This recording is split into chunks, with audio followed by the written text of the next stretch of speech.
Hey, yep. Hey, hey. One, two. Hey, yep. One, two. Hey, hey. One, two.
Hey, yep, yep, yep, yep, yep.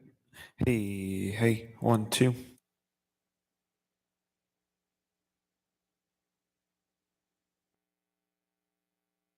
Hey, hey.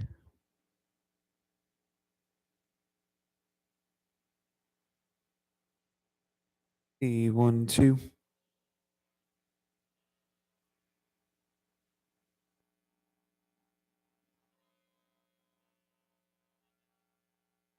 Hey, yep.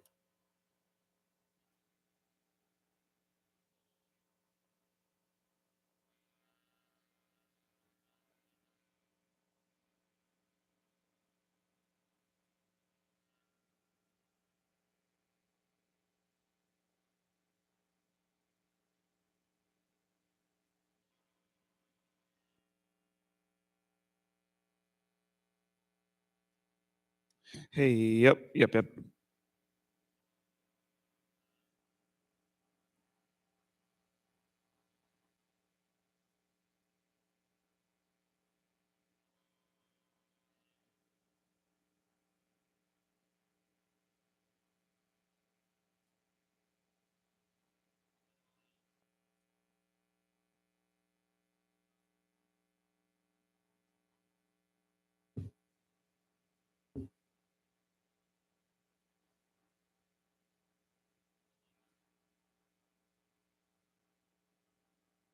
Hey, yep.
You just turn it on and it sounds great.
Hey,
yep. Hey, check.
Will the PowerPoint show that? Yes. Perfect. And then are they going to do the timer for us? If you like, yeah, we'll do that.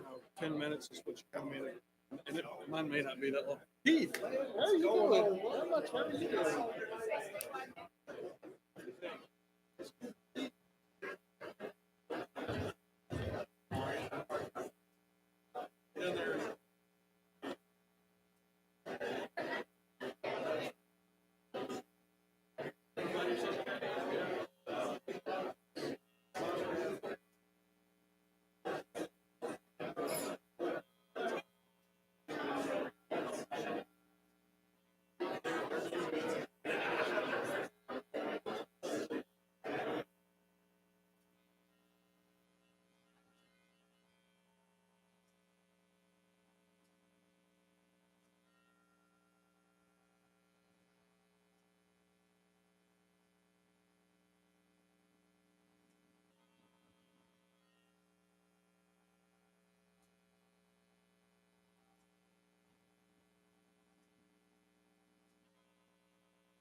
Do we have the microphone? It's not official until the mic is on. We know that.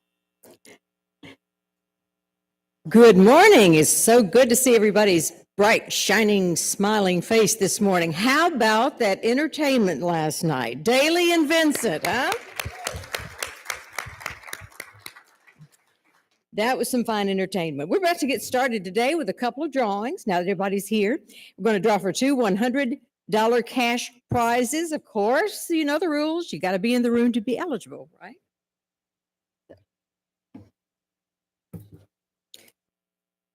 $100, that'll fill your tank up with gas, right?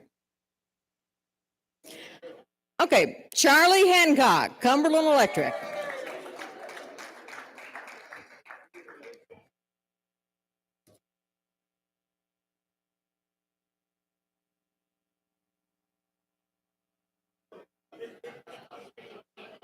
Which one's Charlie? He's not in here. I thought that was Charlie. Case of mistaken identity. I almost handed you this envelope. I'm glad there's some honest people in this room. Let's try again. All right. Mike England, Duck River. Mike, are you in here?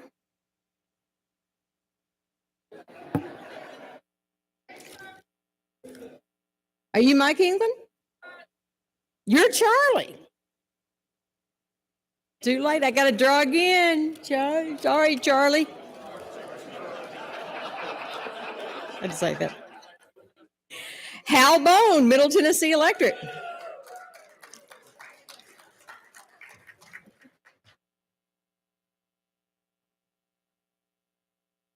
All right.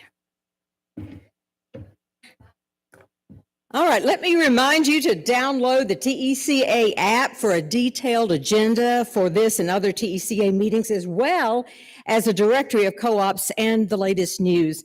Search TECA in your app store.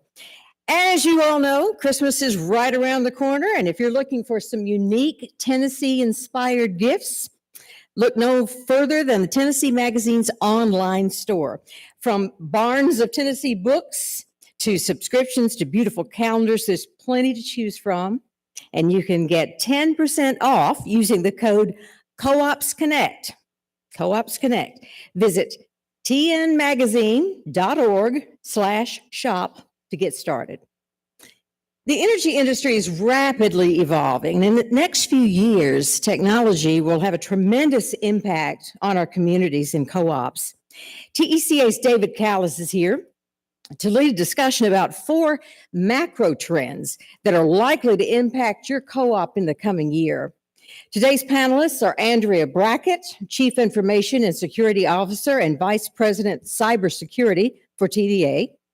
Our friend Gary Burnett with United Utility Supply, Nell Hotchkiss, Senior Vice President of Association Services and COO, North Carolina's Electric Cooperatives, and Sean Lilly, founder partner, Simpson and Lilly, PLLC. I invite David and his panelists to the stage.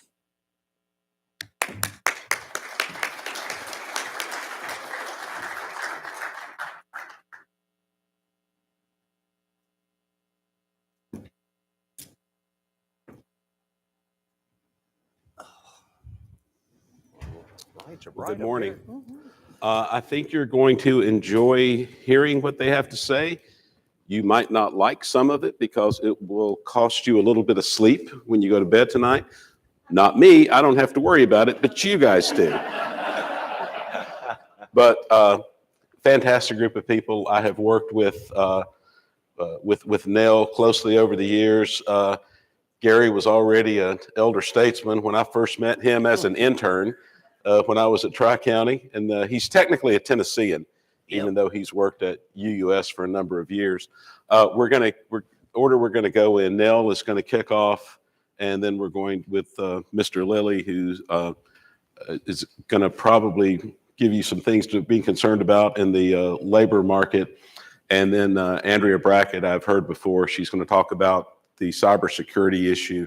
And I know you've heard a lot about that, but the perspective that she has from the Tennessee Valley Authority is pretty impressive, quite vast and kind of concerning. So I'm glad we've got top people on that. And then Gary is going to give you some insights on the supply chain issues that you heard Senator Haggerty speak about earlier. So with that, Nell, all yours. Sure. All right. Okay, I think you can hear me. I just want to make sure you can. Okay, super. Well, good morning. I'm Nell Hotchkiss, and I'm with North Carolina's Electric Cooperatives. But we also have a survey and data analytics company, Cooperative Insights. So a lot of the information I'm going to share with you today is from Cooperative Insights and some of the survey work that they've done, and then sort of more of a real-time tool, a front porch forum that we actually did for a cooperative here in Tennessee, and want to share at the very end a few insights from that. I'm going to set the table first with some opportunity here to talk a little bit about the demographic. You heard from Paul yesterday at MRI Simmons talking a little bit about the demographic that you all have here in Tennessee. It's pretty common across the cooperatives what things look like. The two-colored graph actually shares the data of the cooperative age and then the normal age demographic of the United States. We tend to skew a little bit older, but not by a whole lot. So you can kind of get a feel for our membership and the demographic there. The blue chart on the other end actually signifies loyalty or satisfaction scores with the cooperative. What's the one thing that you see that correlates between age and satisfaction? Anybody yell it out for me? Oh, y'all are a quiet group this morning. Gentleman right there in the gray. Can you tell me what that correlation between those two are? Okay. A little bit of an eye chart. And those are the oldest folks. Right. So as you age, your satisfaction with the co-op goes which way? Up. Exactly. So a little bit of what you heard yesterday in the magazine conversation actually correlates with the same data, which is that the satisfaction or the engagement with the cooperative tends to go up as someone ages. So we've got a little room with the younger folks to increase satisfaction, loyalty, and that comes from engagement. We'll talk a little bit about that, but just to kind of give you a baseline on where we are and where we start. Here are some key attributes. We asked a question in our survey of key attributes that folks have around electricity. What is the most important thing to you? Now, it's not a surprise that 55% said it would be reliability. That doesn't surprise us. Next was affordability. But there's a pretty big difference in those numbers, about 20 points. That's a fair amount. So as we're in this world of energy transition and cost pressures that we are all now seeing due to all kinds of reasons, some of which we'll talk about today, reliability is still number one. And so as we think through as leaders of our cooperatives, that reliability conversation is vitally important. And you heard that from Senator Haggerty this morning.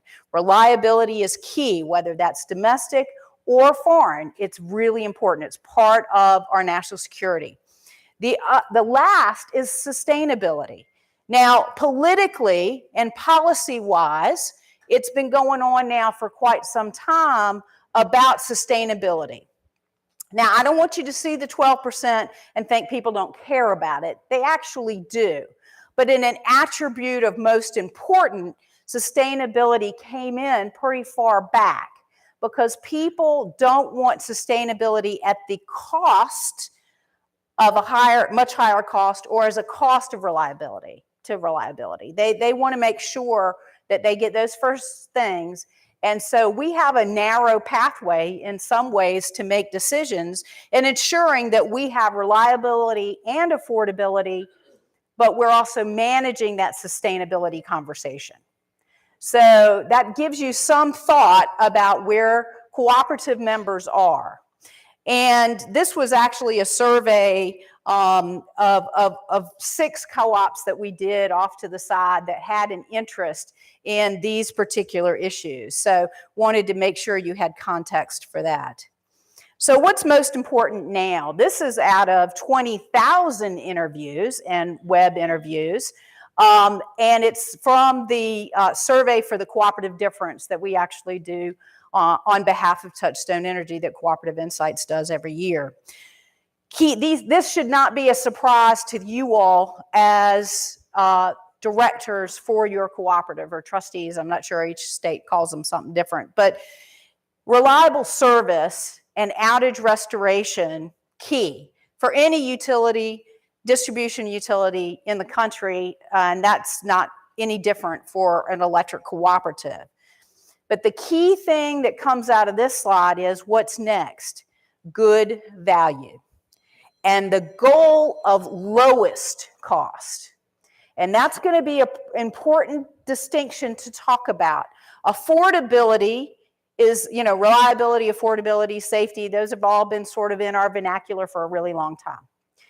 We are starting to shift in North Carolina to talk about goal of lowest cost. That's because of the cost pressures. That's because of the energy transition. We know costs are going to go up. Infrastructure costs are going to go up. We know that that's happening to be able to go through an energy transition and decarbonize. So we're now talking about the goal of lowest cost. And we're going to talk in a minute about what our members' expectations are of cooperatives and how they view us currently. I don't want to leave the slide without talking about commitment to community. That's part of our cooperative principles. You all do that very well here in Tennessee. And they want to make sure that we have knowledgeable employees. We're going to talk a little bit about workforce today as well. But the key here is we've got an energy transition, and the job and the knowledge needed 5 years ago and the job and the knowledge that's going to be needed 5 and 10 years from now is going to be different. That's going to be true at the distribution level, as well as that will be true to power providers like TVA. So we have to be mindful about that as we move forward, because our members care about it and they're watching it. Where do members turn for information? This becomes really, really important. The print magazine of Tennessee is one of the best in the country. We've always tried to emulate you all out of North Carolina.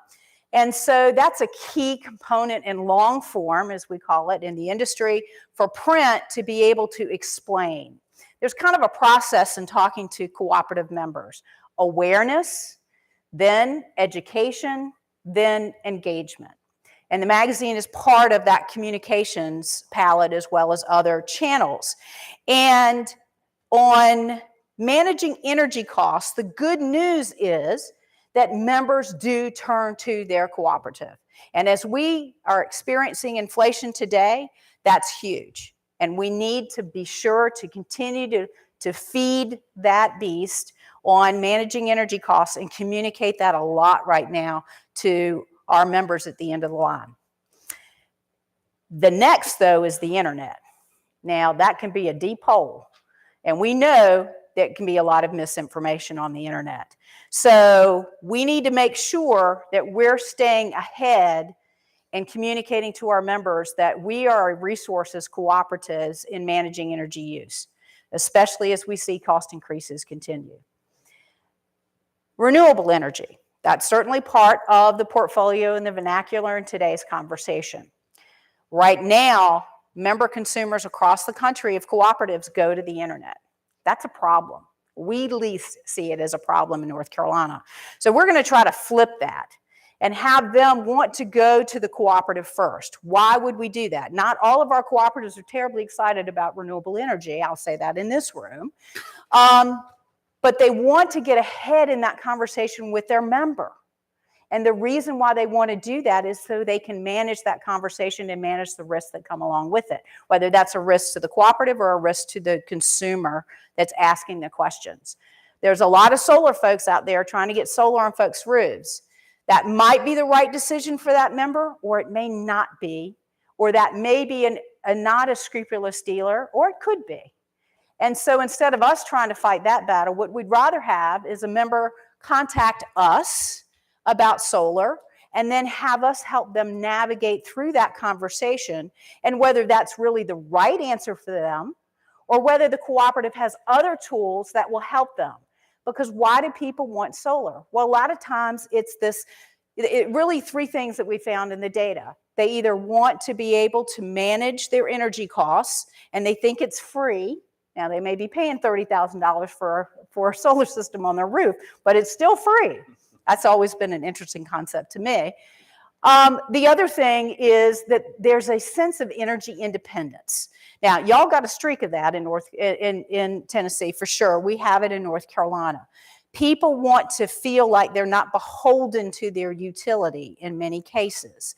And so that's a scratch that, an itch that we got to scratch at some point. So we need to have that conversation. We'd rather do that on the front end.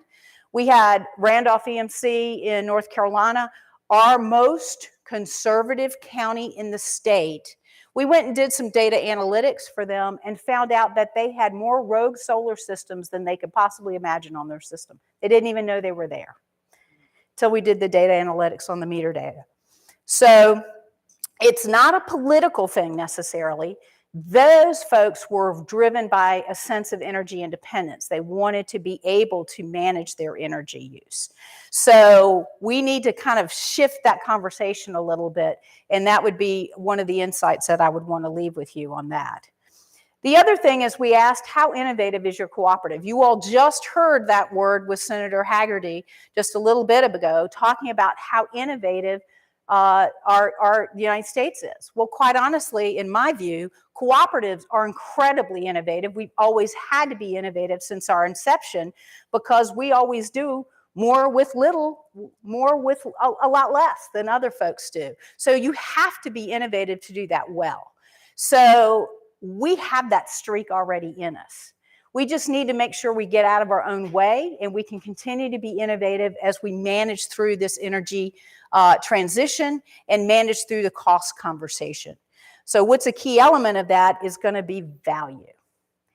Are we communicating value to our member in whatever that activity is? So if we're communicating value, which went back to that prior slide, is it a good value? Not just electricity, you can get so many cups of coffee for so many cents in the morning. It's more of members now being behind the meter, doing more things, engaging with the cooperative. If they're really engaged, they tend to view that they have a good value. How do you engage them? Do things like communicate, use the magazine, and then at the local level, help them manage their energy costs, help them manage that energy conversation if they're looking at some different alternatives and how that can become a win for the cooperative and a win for that member.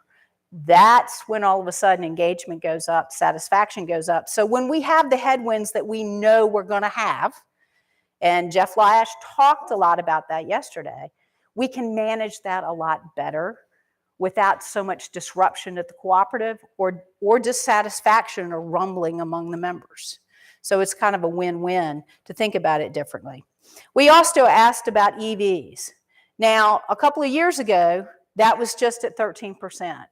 Now, at the Cooperative Difference Survey, so this is across the country because we do work for over 70 co-ops across the country, that was up to 19 that were considering it. You all in Tennessee are like the EV hub of America now. And with the latest announcement for the battery company just this week, you all are making a lot of EVs and they're coming out of Tennessee. So that conversation is something we need to be paying attention to. If we're at 20, 25%, what do you think that impact's going to be on EVs and charging on your systems at the distribution level? Significant. We've got to manage it. Now, technology is going to help us manage it. It can actually be used perhaps as a resource for us to manage peak over time if we do the right things and send the right signals to our members. But if we're not communicating and setting up that platform for engagement today, it's going to be really hard to play catch up to have a much more complex type of conversation like this or solar down the road. So those are some of the things that I want to leave you with. Here are some verbatims that came out of what we call a Front Porch Forum, which is kind of like a focus group with a cooperative here in Tennessee. If they consider themselves a member, they're more engaged, they have a sense of belonging, and they understand the benefits or the value that the cooperative brings. If they consider themselves just a customer, they tend to be less engaged, much more transactional, it's about money, and they may not be aware of what your cooperative offers. So if anything, take this slide and then figure out how that could apply for you at home and maybe make some shifts or changes to think through how you may be able to do a better job to get those comments that they're a member as opposed to a customer. I will just leave you with this. McKinsey is the biggest consulting company basically on these types of issues in the world. If we think about reliability, resiliency, and cost, and we think about that long term, we're a long-term business by our very nature, but long-term within the transition, managing pace and cost, and allowing technology to integrate into our systems to make this more efficient, more cost-effective, and bring more value and benefit to our member, I think we're going to do really well moving forward in the future that is going to be real different. And Dave and I will both be retired by then. So thank you very much for your time.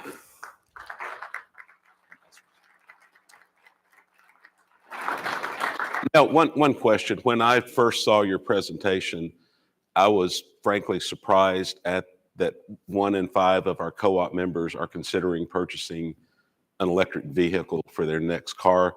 Did that catch you by surprise? And what do you think the ramifications of that are? I think the trajectory of how quickly that number is moving.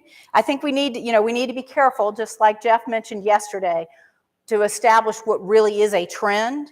But if you think about and you watch football games right now, the car companies, the Lyric being one of them, is heavily marketing EVs now. When you talk to CEOs and executives from the car companies, they are talking about either plug-in hybrids or all electric, and they're thinking about that between now and 2035. So that's where their marketing dollars are going to go. So that is being ingrained in folks' thinking as they move forward. So the charging infrastructure will need to be there to be able to support it, but that's what people are thinking about, and that could be John Deere's talking about that with tractors. I mean, it's coming, so we better be prepared for it. I don't know how quickly it'll be here, but it is coming. So we got to manage that pace to be able to keep up and not have it overwhelm our systems. Thank you. Next up, we have Sean Lilly. Sean has guided a number of our co-ops in the state with their labor issues for a number of years. And if you've had to hire anyone in the last year, you know how different the labor market is now than it was back in 2019. Sean? Thank you, David.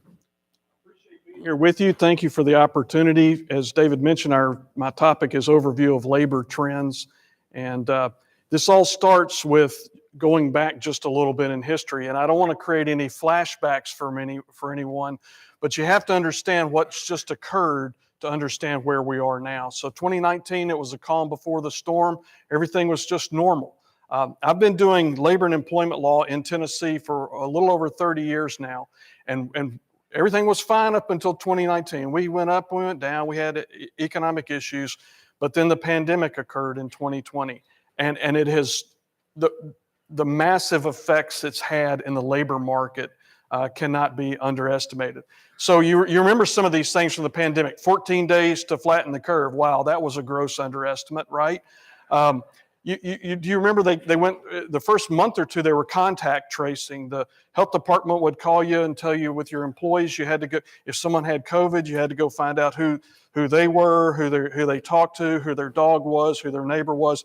And I remember thinking about 2 weeks into this is not going to last, because pretty soon so many people are going to get COVID, they can't trace it. But anyway, we were running around trying to trace, deep cleaning, and then we started getting the shutdowns. Okay, the shutdowns. And we had a designation of essential workers. Hold on to that thought for just a minute, because we'll circle back around to that. I did have to laugh when they designated lawyers as essential workers. I thought, yeah, maybe the bar association's, helping us out or something. But anyway, there was that designation of essential workers, and all of your people were designated as essential workers. There was great impact on industries. But it was uneven impact. It was a different impact. Some industries went, just laid off their people. They didn't have any work. If you were a hotel, or if you're a restaurant, if you're entertainment, if you were owned a movie theater, if you in certain manufacturing jobs, you had no business. Others couldn't produce enough. Could you imagine being the plant manager at the Purell factory during the middle, or the production manager, and Walmart and Target and Kroger and all these supply screaming at you for Purell or face mask or whatever. So some of those industries, they couldn't make enough, and we're still seeing some of those ripple effects. And then, of course, the unemployment claims hammered the states on the one side. The states kind of just gave up and started just pushing money. They were just approving all the claims. They were just pushing it out. And there were unintended consequences as people were paid longer and longer not to work. All right. So the aftermath. Where are we now? Well, now we've come out of the main part of the pandemic, but there's been this pent-up business demand. All these people have been home, been staying at home. Maybe they saved a little bit of money. You know how we are. we kind of want to retire, but then you go home and like, if you sit at home for 2 or 3 days, you're bored and you want to go do something. Well, that's what happened to people. So they wanted to get, as the economies came back up, people wanted to go and do things and spend money. There's this pent up demand. Part of this created major supply chain problems. I know you heard about that this morning, but you just think about it. You think about in an automotive company building a vehicle. Let's just talk about a tire for a second. Well, you have to make the tire, you've got to get steel tire cord and bead wire. And to make that, you've got to get wire rod. And to make, on and on. And so each step, there are these companies all along the supply chain, and it only takes one. Right now with the cars, it's the chip manufacturers. It only takes one of them to create those problems. You say, well, that may not be a problem for you, but it can be a problem for your suppliers. So we had massive governmental spending. I'm not making any political points about that. It's just the way it was. Maybe some of it was necessary. Maybe some of it wasn't. In any event, that's what happened. So now we have inflation. Cost of living has increased tremendously. We also had the rise of remote work. People say, and for most of your jobs in the co-op world, you can't have a remote lineman. You can't do that. You can't have a remote, but there are some jobs that could be done remotely. There is work that can be done remotely, and we need to think about that. And this drove a competitive labor market. The U.S. labor force participation rate, I didn't have room on the slide to give you all the data, but if you went back, and by the way, labor force participation, that's the percentage of the population who's either working or actively looking for work. And so beginning at about the 1950s, it was a steady trend up on the chart. I didn't have room to show you all that. Up to about 1998, we peaked out. We've fallen off a little bit, but you notice over here at 2020, it just goes off the cliff. Well, that's the pandemic. We've come back a little bit, but we're still down. We're still down in our labor force participation. Even though that doesn't look like a big gap, that's about 3 million workers across the country that were, we had 3 million more workers pre-pandemic than we do now. And this is affecting a lot of different industries. Just take trucking companies, for example. There's estimated 80,000 short. There are 80,000 drivers short in the trucking industry nationwide. It's a lot of truck drivers, considering we move all our products around the country, or a substantial portion of them by truck. So we're in this competitive labor environment, and what the employees heard, I mentioned earlier, what they heard was, you're an essential worker. Whoa, wait a minute. You used to, if I wanted a job with somebody, Dan, if I wanted to come to work at Gibson, I would do my best to show you what I could do. I'd put my best foot forward. I would, begged for that job, because that's a good job and I wanted it. Well, now it's a little bit different. The power dynamic, now maybe, Dan, you need people. Okay, and maybe they could have other options. And so the power dynamic changed just a little bit. They heard the message, we're essential workers. At the same time, we mentioned the cost of living is going up. So all our existing businesses are short-staffed. And there are other jobs that people can take. They can go. They can move. I don't like this one. I'll go to that one.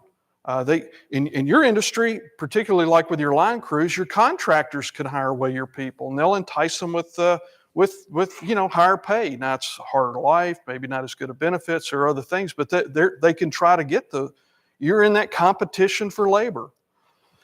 Then you have also at the same time, you have new businesses moving to Tennessee. We have a lot of people coming here. We have a lot of businesses coming to Tennessee. And just as an example, the Ford Blue Oval City project in West Tennessee, 5,000 employees, plus or minus. Plus, you're going to have the battery plant, the SK Group. You're going to have all these other suppliers around there. And this may not affect you directly, but it may affect your suppliers. Okay? Where do you get your transformers? Where do you get all your raw material? They may be competing against Ford for labor, and So in any event, and we mentioned remote work, you could consider that for IT and others. Here are the major challenges: recruiting and retaining staff. I would say there's some components to that. There's an economic component, but there's also a cultural and environmental component we'll talk about in just a minute. The supplier impact, what's happening with them. You're going to be hit with labor cost increases. Your people are going to be looking for pay raises. It's just going to happen. And then how do we increase the skill set of our current and future staff? A few considerations, and this is my last slide. I'll kind of leave you with this, but a few considerations. Now more than ever, good leadership within your management teams is very important. In fact, it's critical to maintain positive employee morale, to reduce turnover. That is key for you with your management teams. So you're not just your president, and you've got good leadership in this room. I know a lot of your leaders, they're good leaders, but not just with them. You need good mid-level management, all the way down to your supervisors and your foremen and all those people. Anybody who's in a leadership role needs to be focused on. Let me back up and say it like this. A leader in the workplace is judged, and you say, Sean, why are you talking about this? You're a lawyer. But see, this is the kind of stuff that drives legal issues. This is kind of stuff that drives labor relations issues. So a person in the workplace, if they're a leader of people, they're judged on from the employees. The employees aren't going to say this, but they're judged on this question. Do you care about me? Do you care about me as a human being? Am I just this person who does the work for you and gets the job done to make you look good? Or do you really and truly care about me? That's a question to ask about your foreman. It's not verbalized, but it's always there. Your foreman, your supervisors, your managers. So good leadership is absolutely critical to keep your people. Second bullet point, balance. You guys have three things. You have three things you have to look at. And you know this. This is not rocket science. You know there are three things. You've got your employees, you've got your members, and you've got the business. You have to, as board members, as presidents, CEOs, you have to take care of all three of those. And we can't let any one of those get out of balance. If the employees come to you and say, well, we want a 20% pay increase, we have to stand up and say we can't do that, because that's going to impact either the business or our members who are going to have to pay those bills.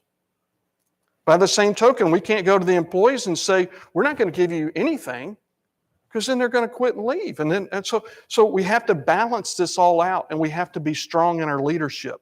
Remember, taking care of our people is very important. How do we do that? Show them appreciation. Communicate with them. Talk to them. Listen to them. Fix their problems. Help them in the workplace. Build trust with them. Those things are meaningful. Have you ever worked at a place where you maybe got paid a little bit more, but you were treated terribly? Well, you'd rather be paid maybe a little bit less and treated fairly and decently. And that's all it is. If those four things, that's the foundation of positive employee relations: appreciation, good communication, listening, building trust. Don't overreact economically in this situation. Yes, your people are going to want bigger pay raises, particularly if they're unionized. You're going to hear that in negotiations. Well, so-and-so's paying this and such doing that, and the cost of living's up and inflation and all that. My suggestion was, union or non-union, don't overreact. Balance. We can give good raises, but if you add 20%, you're stuck with that. And next year, if we're in recession, or the following year in a recession, you're still stuck with that, because once you give it, you're not going to take it away. You see what I'm saying? Be careful. Be smart. Be smart. Next plan. I know TCAT does this, but I just mentioned this as to review or initiate programs to design to lead people into the electric power industry. I've gotten questions over the last couple of months from young men who said, how do you become a lineman? Well, your jobs are some of the best jobs in the counties where you work, if not the best counties. And so teaching people how they can become a part of your company is tremendous. How does an apprenticeship work? What's the pay benefits? How can we build interest in that pool of people coming forward? Not everybody needs to go to college. Most people shouldn't go to law school either. But anyway, I mean, go.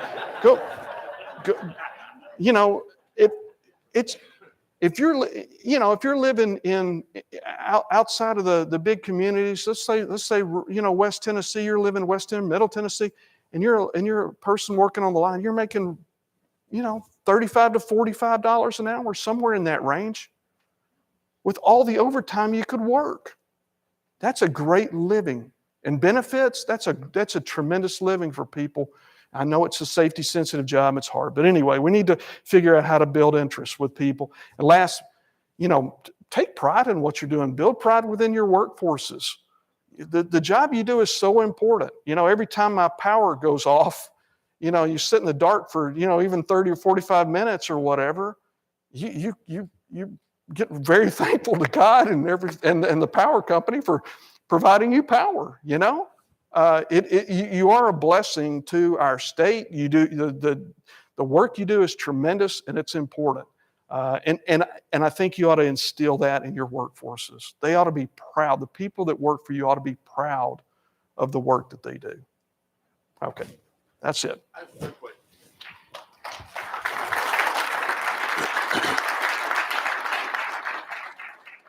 So something I've wondered about, I've read different think tanks and other people talk about it. The 3 million people that are no longer in the workforce are actively looking for work. Where are they? Who are they? What are they doing? Well, I don't know. That's a lot of people. I don't know where they are, but I think they figured out they could maybe survive without a paycheck in the normal society, or maybe some were kind of ready to go and on the edge, and it just pushed them to go a little bit faster. Maybe some will return over time. I wouldn't pin my hopes to that, though. I think this is going to be something that's going to stick with us for a little while. Unemployment's who knows, next year we may be in a recession, we may not. Who knows? That could affect the unemployment rate and could change a lot of it's just from the pandemic until now, David. It's so unpredictable. It's just unsteady and unstable. Gotcha. Thank you. Okay. Next up, we have we're making a change. Okay. Andrea Brackett from TVA. Talk about our cybersecurity concerns. Thank you. And I don't have slides. These two, Sean and Nell, have set me up really well. Normally, I get up here and I am gloom and doom person on the stage, and they sort of took care of that for me. But I think one of the things you're going to hear from me is the same challenges that we have in producing power. Cyber is the foundational piece of that. Like where we're moving with technology, where we're moving as a society and how we interact in our day-to-day, technology is the basis for that. What that means for each of us is we're going to have to make sure that cybersecurity is something that we consider in everything that we do. So from the things you do for your personal life, your banking, your ability to interact with the state, your ability to interact with a co-op, to the things that you are responsible for when you sit down in your role at work each day. And I hear from folks a lot of times, it's expensive. Cybersecurity is so expensive. But the thing is, it's an investment in your ability to reliably operate your assets on a day-to-day basis. And in the future, it's going to become even more so. As we move toward renewables, as we even move toward more gas assets, all of that's digitized. Everything that we operate has moved from being very manual and very unconnected to something that is all digital, all connected, and therefore potentially vulnerable. But one of the things that these two set me up really well for is to talk about, so what's the factors in this? And first, it's going to be your people. The workforce challenges are there. We're in a time where we are globally competitive. Pandemic showed a lot of companies that they can recruit in different areas from around the country for their industries. So now not only is our technology talent that we normally have in the industry leaving because someone else may be offering higher pay within the industry, they're going to work for other companies because they can. You can have recruiting, and we've seen it in our organization. Companies in California, it's a lot cheaper for them to hire people in Tennessee, leave them in Tennessee, not pay or deal with some of the regulatory impacts that they have in California for human resource concerns and laws, and they can operate a little cheaper. For us, that means the reverse. Sometimes we're looking for talent that can go for some of the highest price areas in the country. But your people are very important, and making sure that you're thinking about that workforce of the future that are technology literate, that understand the mission, that understand what cooperatives and what public power is all about. That's going to be to our advantage. It's for us at TVA, one of our best recruiting elements is that sense of mission. Folks want to make a difference now. When you look at this generation of employees and the people that we are hiring into technology, that we're hiring into cybersecurity, they're of a generation that they don't want to just get the paycheck. They want the paycheck. Trust me, they want that. They want a good paycheck. But they also want to make sure that what they're doing matters. They want to feel like they're part of something bigger.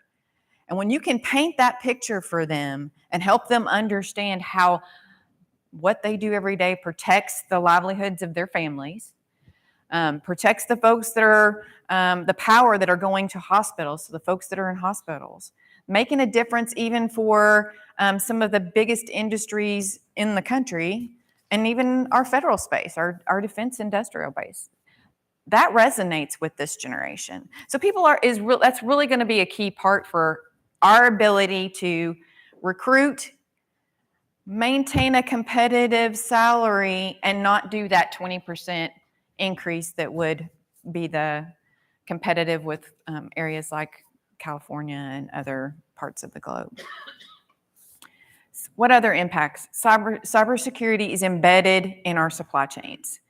One of the things that we've seen over the last few years, it especially accelerated during pandemic, was partner compromises. So the threats that are out there going after smaller entities who have less resources in a path to get to bigger industries that may have already had decades of cybersecurity built into their systems, but whomever they are dealing with out in the public maybe didn't. And is that a door for them to get in? We've seen that happening across all industries as well. Threats are often very specific, and an attack is very specific to an industry, but the tactics are used across all of them. And we're dealing with nation states who invest in trying to breach our companies. This is one of the threats that continues to grow. That it's changed a little bit as we've gone through this conflict with Russia and Ukraine. Some of their resources aren't nearly as focused on global concerns. They're focused on a regional issue right now. But there's other attackers and threats that can come right in and fill that space.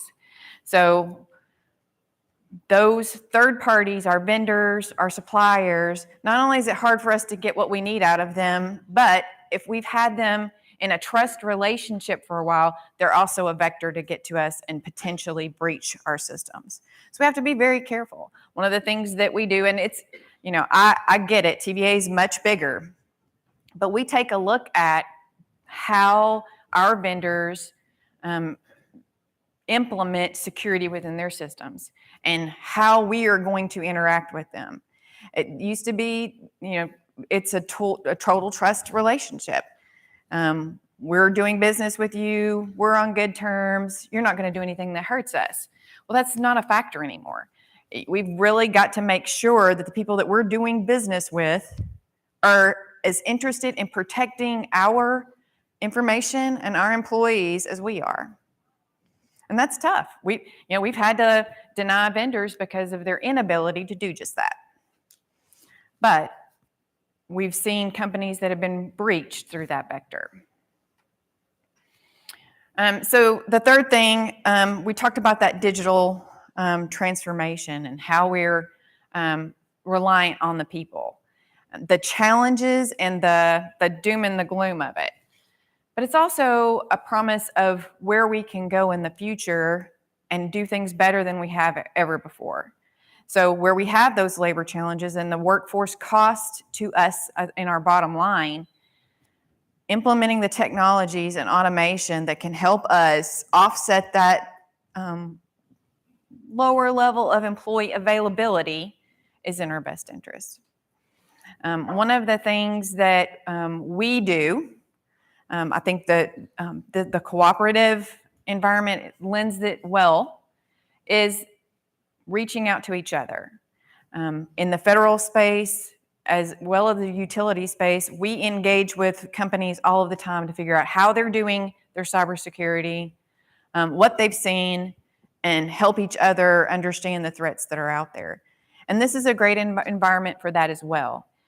We at TVA, over the last 3 years, have done a large amount of outreach to the LPCs. We have quarterly engagement opportunities where we talk about the threats that are out there. Sometimes we bring in folks like the FBI to talk about the things that they're seeing and the things that you guys and us, the things that we can do to improve our cybersecurity posture. And that's been very helpful. We've gotten very good feedback because we're all in this together. And just like we are with mutual assistance in other ways, cyber mutual assistance is also a thing.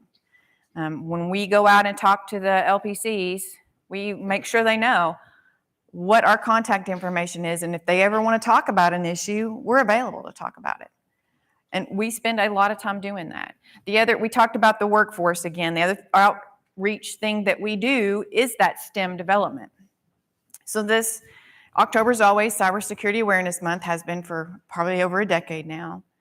But over this past summer and into October, TVA sponsored lots of STEM activities. Within the 6 weeks leading into October, we talked to 600 elementary to high school students about careers in technology and cybersecurity. And that's where we've got to go. Again, instilling that understanding of what a cooperative brings to the Valley, what a cooperative has to offer career-wise, and then how that mission helps the people around you, that sense of community. We want to partner with you guys to continue that as well. I'm glad you guys set me up for that because I didn't want to get up here today and talk about the statistics about how bad it is out there, because there is lots of things that we can be doing together to make this a better scenario. And I'll stop there. Two questions for you.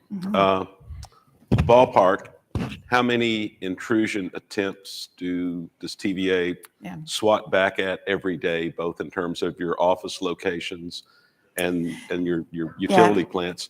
And how nervous did it make you when a lot of TVA employees started working remotely during the pandemic and continue to do so? Yeah, I'll answer the last one first. Fortunately, one of the things that we had been doing in the 14 months leading up to pandemic, we had been working on a collaboration platform, and had started implementing our video conferencing technologies throughout the buildings, but then also getting that on the endpoints. So when March 16th rolled around, the folks that had laptops were ready to go. They already could just pick up on the meetings that were already on their calendars with that collaboration platform. So we were really well positioned there. One of the things we did have to pivot a lot of cybersecurity, and probably for you guys as well, was focused on our buildings. So how we did our internal network perimeter protections, how we did our system monitoring, We already had some things in the cloud to help us when people are remote and working across the valley, because we do have a lot of travel. But we had to really ramp up on that exterior capability so that when folks were never on our network, which we kind of had that, the plants were still operating, the field was still there, but we had very little traffic in buildings. We had to monitor them from outside of that. So we had all those capabilities in place, and it really did help us a lot. I think that got both questions. Ballpark, how many intrusion attempts do you guys get? So billions. Really, we are constantly scanned from all over the globe. We do a lot of geo blocking, so blocking those regions of the country, or the world. But a lot of those attacks have pivoted, so they can bounce off things that are in the U.S. So we have a lot of activity, scans, attempts to breach each day. Now, breaches, thankfully, no, but the attempts are constant. Thank you very much. Mm-hmm.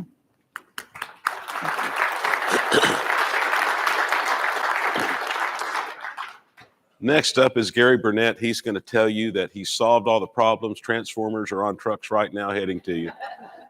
And I am retiring at the end of the year. That is the truth. Like David said earlier, he and I, we've known each other. Gosh, we were young, So I told him earlier this year I was going to retire at the end of the year. He said, you know what? Sounds like a great idea. I'm going to do the same thing. So greatly appreciate the opportunity to be here today to talk to you.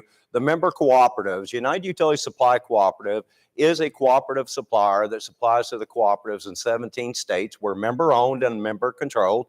You have 12 board of directors that sit on the board at United Utility Supply that direct us, tell us how to go, where to go, and what to do for our membership. And currently, Mr. Keith Carnahan is the chairman of the United Utility Supply Board. So if you see anything you don't like, or if there's a lot of questions, Mr. Carnahan is available. You've got to hear some of the, you heard some of the good, the bad, and David told me I'm saving you for the last so you can really talk about the ugly.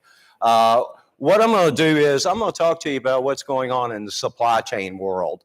All of you have experienced it, whether you've tried to buy an automobile, a piece of furniture, whatever it is. And I'm going to talk to you on the utility side, let you know what's going on, what we've been experiencing, what we feel like we're going to continue to experience, and look at what's going on to the future. And it also has to do with what you've already heard with labor issues and everything else that's going on. We're still experiencing some COVID. It continues to impact manufacturers today. If you watch the news, you're seeing where parts of China are shutting down again. They're tightening up because of some COVID cases. A lot of your material that we use, whether it's bits, parts, pieces, full components, come from China. So when a manufacturer over there or part of the country shuts down, it drastically impacts what's going on in our country and other countries, strictly because you cannot get the part or the component to make the piece that you're making here in the United States. Growth. We have seen tremendous growth in housing, system upgrades. You hear about the EV charging. We're seeing a lot of cooperatives looking at their systems and saying, can our systems handle what we think is coming down the road?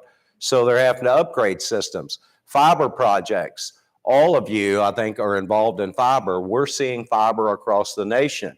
What you're doing is when you're starting to look at fiber and you talk about make ready, typically you're replacing poles, you're replacing hardware, you're replacing a lot of things that has also put a demand on the marketplace. With the growth that's been going on, the limited manufacturing that has taken place strictly because of labor issues or getting components to manufacture products, we have seen the demand just continue to increase. In storms, we had some snowstorms over in the Virginia area in the first of the year. We just finished a hurricane down south. Thankfully, it didn't have as much of an impact on the marketplace as it could have had. So we're very thankful there. Talk about manufacturing. We represent all the major manufacturers of utility products in the nation. And the biggest struggle is employees. Getting employees, retaining employees.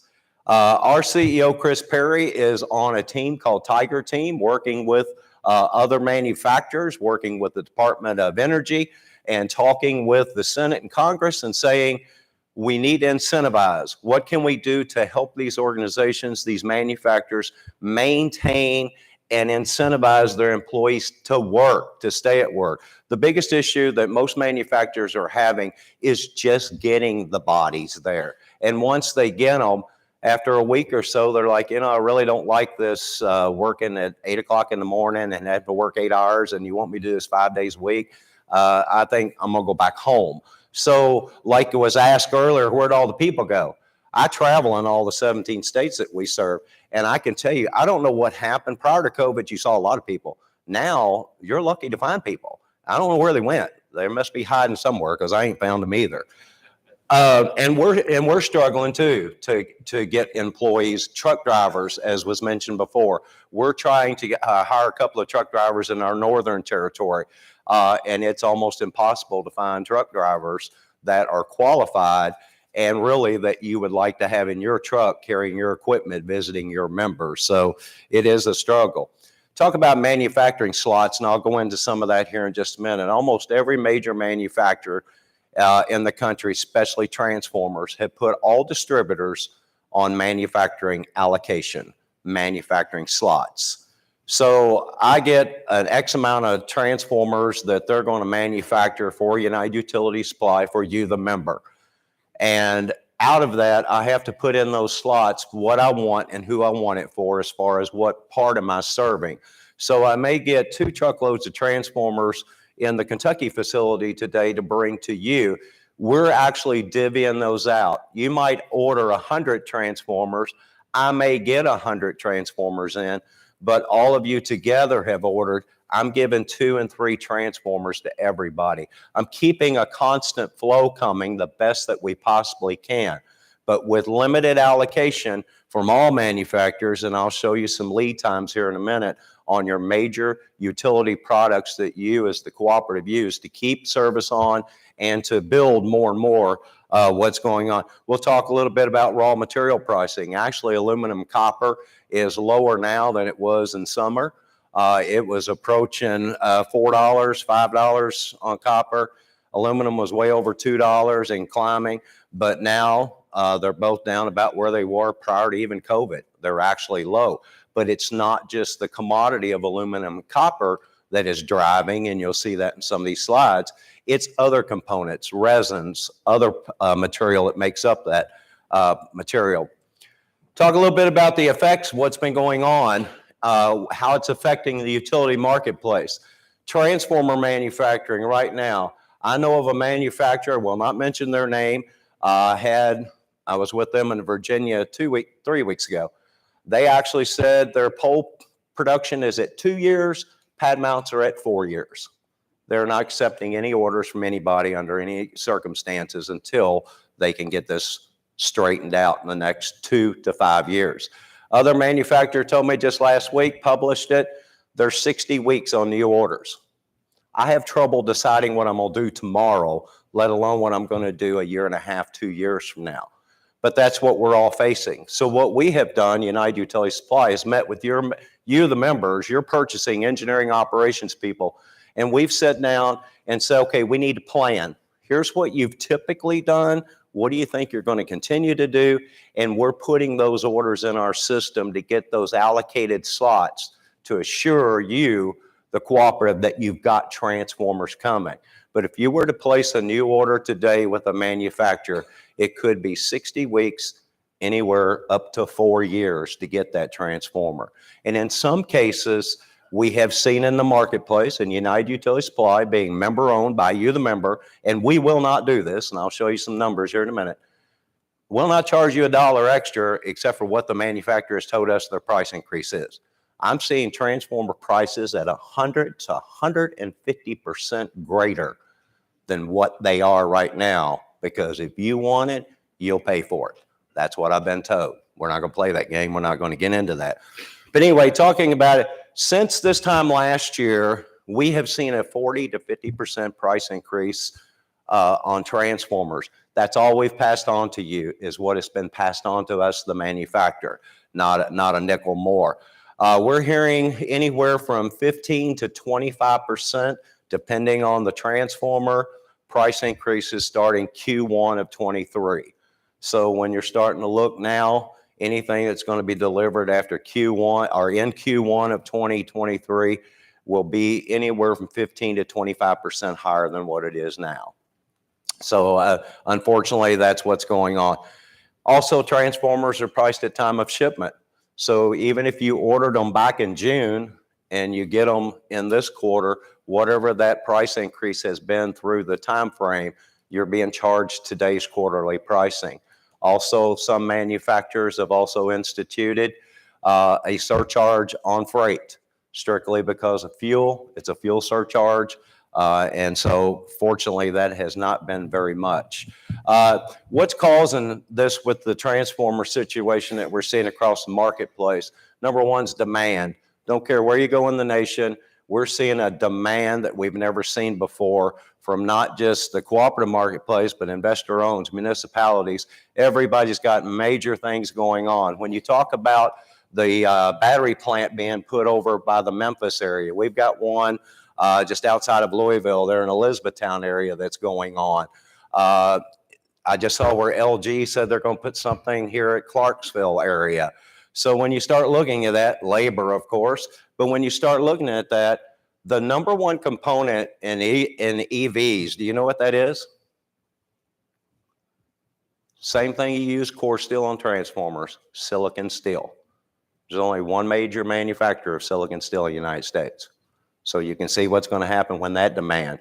We're starting to see the manufacturers of transformers tell us there's going to be a surcharge on core steel, strictly because of getting the core steel. So we don't see this demand going away, and we don't see pricing doing anything different as we're progressing forward. Sorry, but that's the way it is. Conductor, overhead Bay Area CSR, you're looking at 40 weeks plus. We've got constant flow coming in, don't get me wrong. We've got it coming in from the manufacturers. We've got some stock at all of our facilities. We're meeting most of the demands that are going on. But if you were to place an order today from a manufacturer, it's 40 plus weeks. When you get into larger sizes, which we're starting to see a lot more of because of EV, other things, system upgrades. When you start seeing EVs at home charging, you really don't think about it. And like Nell said, you really don't know what's going on out there until you start asking. But when you start seeing chargers popping up everywhere that you don't know about, number one, can your system handle it? What's the reliability? So we're seeing a lot of upgrading, seeing larger conductors being used. Again, pricing today is about 50% higher where it was this time last year. We continue to see price increases on that. Also, conductor is priced at time of shipment. I can give you a base price, $1, but when it actually ships, it may be $1.25. But we're not charging you any more than what is being passed on to us again. What's causing this? Demand. Everywhere we look, we've got a lot of people that are upgrading transmission. Then, of course, with just the demand that we have on new systems being put in, upgrades, that type stuff.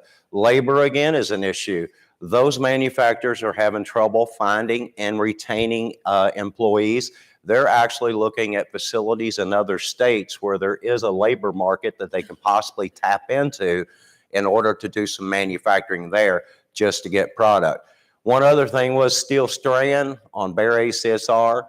There was an issue with getting enough steel strand, the one little strand through the center of it. They were having issues manufacturing that and getting that. So hopefully that'll be resolved and it'll help bring some of the lead times down.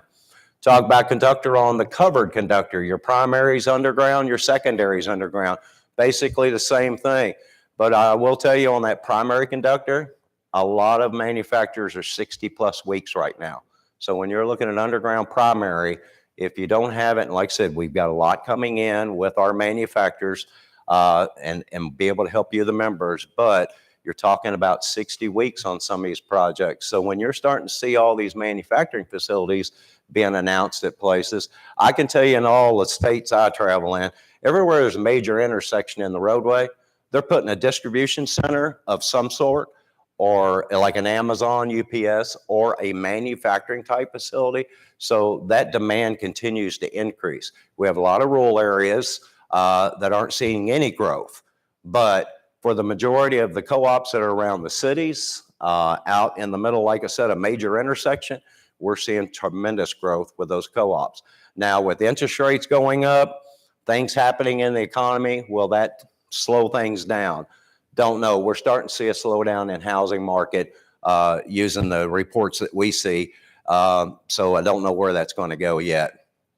Hardware materials, your nuts, your bolts, the things, the made out of steel type things, pretty much those are not affected. Stock to 4 weeks. We've got a bunch of that stuff sitting around. Anchors, depending on the type, we've got anchors. You get in some special anchors right now. They're running 20 plus weeks. A lot of the problems with anchors and some of the utility hardware products, welding. Manufacturers are struggling to have welders. It's a trade that you need experience. And when somebody offers you $2 more an hour, you're jumping ship. So they're struggling to find qualified welders for this. We have seen a lot of automation going in at facilities, but currently, again, they're struggling with some of the manual labor that they need. You can see some of the products there, how the lead times have moved out. Typically, I've been there 42 years. I've watched the economy do this, and always have a part, whether it's an elbow. There was an issue with an elbow, so all of a sudden it went out to 16 weeks. Well, it resolved itself. It came back to normal. We're always stocked to 8 weeks. You get over 8 weeks, everybody starts panicking. What's going on? Well, now with the numbers that we're seeing, we are already scheduling into third quarter, into fourth quarter of 2023 to make sure that we've got the material coming in from the manufacturers to take care of you, the members. We're working with you to get the best guesstimates that we can get together to make sure that we have the product that is coming in. Again, same issues that you're seeing with all the other products, demand, labor, and continuous price increases. You can talk to any of your distributors that you work with. I'll assure you, before I probably get off this stage, my phone will go off and there'll be another manufacturer who has already announced a price increase, has decided they need another price increase. So it's constant. And it's a struggle trying to keep up day to day. What is the price that's coming in and how much do we need to charge the member? As we're moving forward into 2023, a lot of these will not be my concern.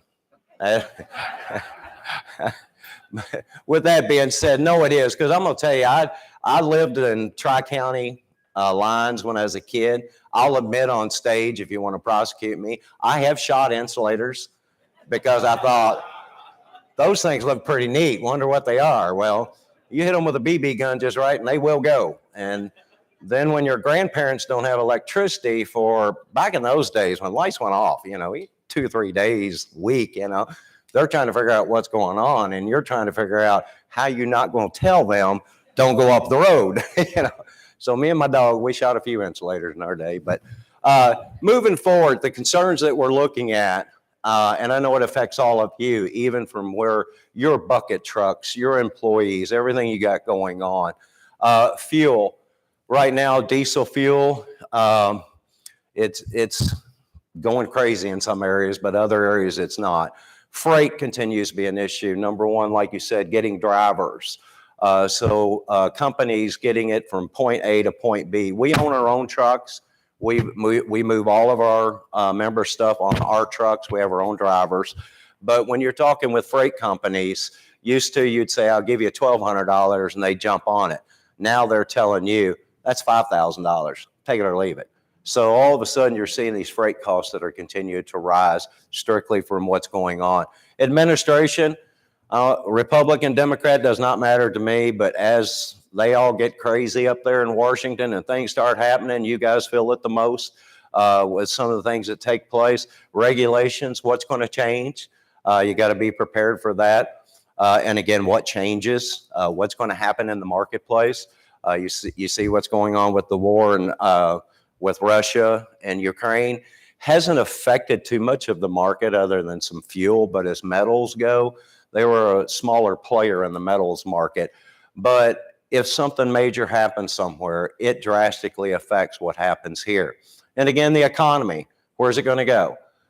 We all will live through 2008. Hope that don't happen because we'll have to go back to work probably. But all I'm saying is that has a great effect on us, you. Our business is driven by the economy, which is driven by you. But I can tell you one thing that I have witnessed over my 42 years, regardless of what that says, regardless of what we've said. You as the cooperatives have met every challenge that has come your way through history, and you are meeting it today, and you together, as a force together, will meet the challenges today and moving forward, and you will overcome it. So, any questions? Thank you.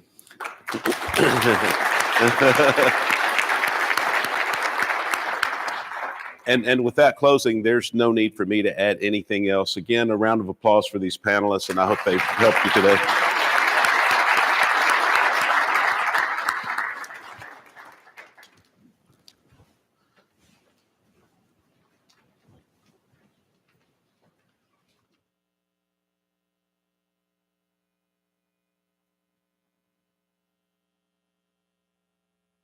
I know this is impromptu, but I want to share something real quick because I just did with Dave Cross in the back. 2 weeks ago, we had our engineering and operation conference in Memphis, and we had supply chain. We had United Utility Supply, Bresco, and we had ERMCO there. We all depend on 25 kV transformers hugely. Did you realize that ERMCO has to build 1,000 different types of 25 kV transformers? That blew me away because each co-op has a different spec for their transformer. So one of the things that we could possibly do at this time, say, we've got 25 kV transformers, but they're built to this certain spec. I just wanted to share that because that's something that could definitely help. It blew me away once again. 1,000 different 25 kV transformers alone. So think about that as we go through these issues. I just wanted to share that with you because I'd never heard about that, and you may have not heard about it all. Well, I'll make a comment to that. Is when you say so many different designs and types, we as a distributor always try to make sure you, the member, get what it is that you want. You might need a special decal, a special something on that unit that makes it different than what we'll call a standard stock unit. Based on DOE efficiencies, all right, manufacturers have minimum specifications they have to build that transformer to make those efficiency ratings. So all of you are getting the same core and coil, but it's when you start wanting the different whistles and bells and different things, that's when it becomes a challenge. So we have been working with you, the members, and letting your engineering operations people see, okay, what you're using now, this is what I can get and I've got coming in constantly. It will do everything you need it to do, but it just won't have a pretty decal on it if that's really what you want.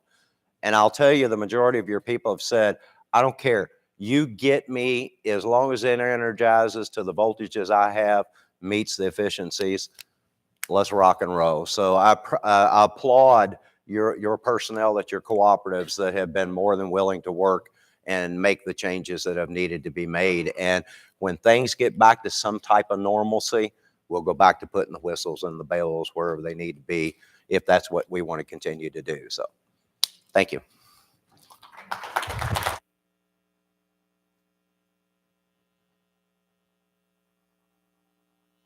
Some good takeaways from that. I already appreciated our purchasing professional, but after hearing the supply chain discussion, I really have a lot of respect for her now. She really goes through a lot. All of our purchasing people are having to deal with the supply chain issues, and it's really something they need help with. They need our support as they work through that. We're going to pause one more time, one final break, but please don't leave us. We're going to come back in just 15 minutes with our final presentation. You'll really want to hear this, and a few interesting giveaways. Once again, we'd like to thank Federated Rural Electric Insurance Exchange for providing our refreshments for our break, and we will begin promptly after this break. Thank you.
Everyone needs a purpose, a reason to get up, a way to contribute.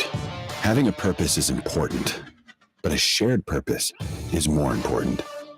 You see, we're stronger when we work together. Common goals create passion. Passion creates innovation. And through innovation, big ideas become reality. There's power in connection. Electric co-ops are serious about connections. We build them every day. Some obvious, others more subtle. Our robust power grid connects your community with reliable energy. Broadband connects small towns with a world of ideas and knowledge. Generosity connects compassion with service. Educational experiences connect students with unlimited opportunities. And bold investments connect today with tomorrow.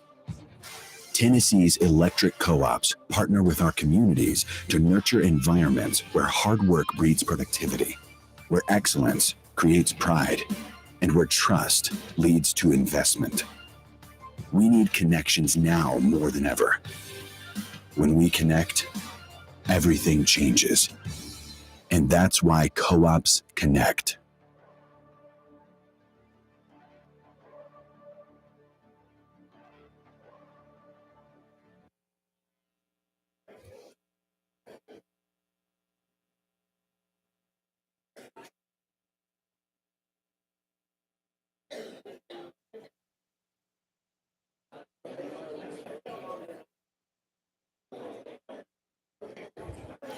If everyone will take a seat, we're ready to begin again. You don't want to miss what we have coming up next.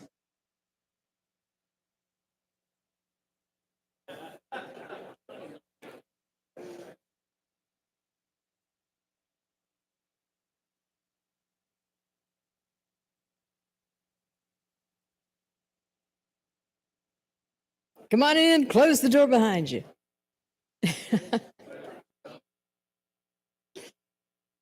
They're in line, checking out.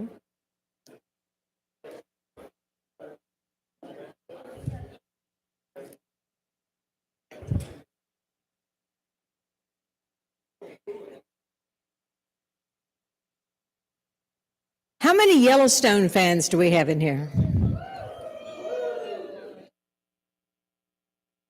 Our next guest has nothing to do with that. I just thought I would ask. The first Montanan elected as an officer of the NRECA Board of Directors, Chris Christensen, director at Norval Electric Cooperative in Glasgow, Montana, serves as president of the NRECA Board of Directors. Holding an associate's degree in farm ranch business management and a bachelor's in agricultural education, Chris is a former agricultural education instructor, FFA advisor, member of the Agricultural Education Advisory Committee for Montana State University, and past director of numerous other school association and professional boards. He's a busy man. Chris and his son Chisholm run the family cattle ranch in partnership with Chris's mother. He has 4 children with his wife, Carol. Please join me in welcoming NRECA board president and real-life cowboy, Mr. Chris Christensen.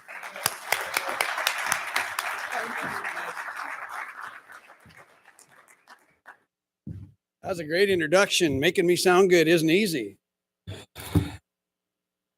I'll tell you, I always get nervous when I speak. I'm just not a professional speaker, and I know it's always worse when I'm in Montana because I know everybody in Montana, but I've met so many of you here that I'm nervous here now. I got old here a while back, so I got to put my glasses on. Good morning, everybody. Serving as NRECA's officer has allowed me to attend quite a few meetings. I've been able to attend directors' meetings, the CEO close-up, and the G&T managers' meetings. But as most of you know, the State Managers Association, they have their own group known as RESMA. And that's where I got to know Dave Callis. I don't really remember if he was president of the organization the first time I met him, but what I do remember is he was well respected within that group. And I'd like to thank him for making me feel welcome and for inviting me here to speak to you today. And congratulations on your retirement.